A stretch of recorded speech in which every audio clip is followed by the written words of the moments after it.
Hi, I'm Mark Grice, Technical Manager here at Ellard, and today I will be introducing our new range of digital direct drive limit motors. So what we have done is we have taken away the mechanical limits and fitted in an encoder. It is then pre-wired to the V3D Maxi, so the limits can then be set at low level.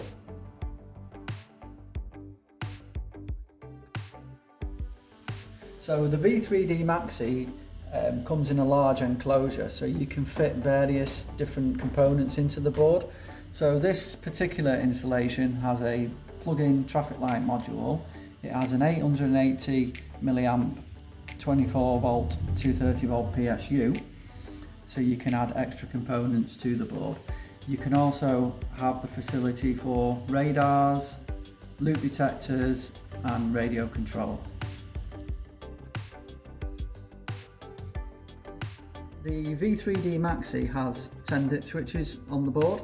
So dip switch 1 is for impulse open. So if you just wanted it impulse open, dead man closed with no safety features on the door, you would just have dip switch 1 selected.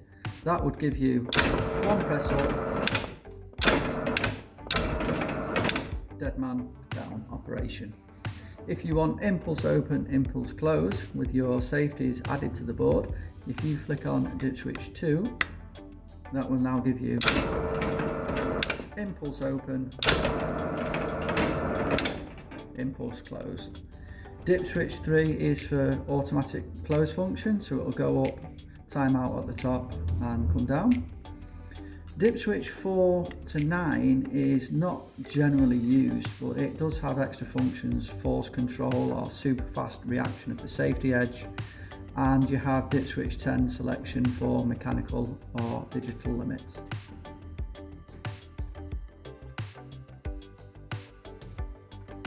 So on the V3D Maxi, you'll see there is 4 LEDs on the circuit board.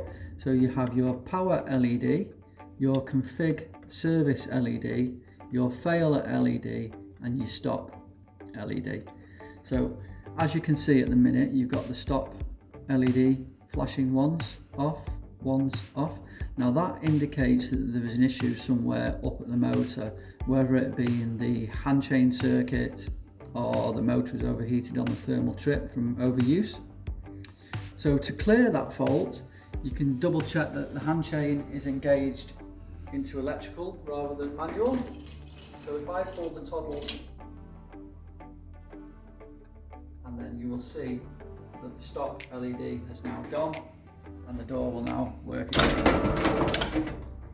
It also has the fail LED, so if you've got a fault with your safety on the door, if I go to bring the door down with the photocell blocked, you will see that my fail light comes on.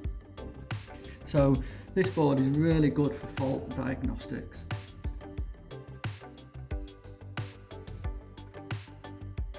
So to set the limits, if you just flick on dip switch 10, the panel will automatically recognise that there's an encoder wired into the board. So literally to set the limits, if you just hold the stop and the up button in together, you'll see the LED will come on solid. After around 10 seconds, you will get a flash of the LED to put it into limit learn mode. Once you get the flash, you can now proceed to set your bottom limit. So if you take the door down to the position where you want it, as you will see, it is always in dead man operation, so you're in full control. So once you have the position, if you just press the stop once, the LED will come on solid to say that the bottom limit is now stored. LED will flash again so you can set your top limit. Again, it's in dead man operation.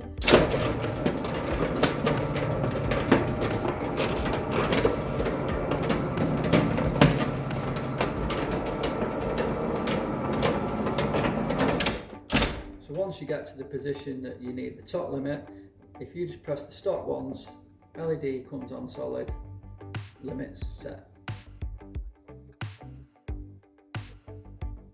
So the V3D Maxi comes fully pre-wired with the digital limit motor. It's also a multifunction transformer, so the mains can be 415 3-phase or 230 volt single phase. So quick tour of the board. You've got the encoder inputs, you've got external 24 volts DC, you have the photocell input, you have a pneumatic R8 K2 resistive safety edge input, you have an optical safety edge input, external push button input, stop circuit inputs, and your motor connections.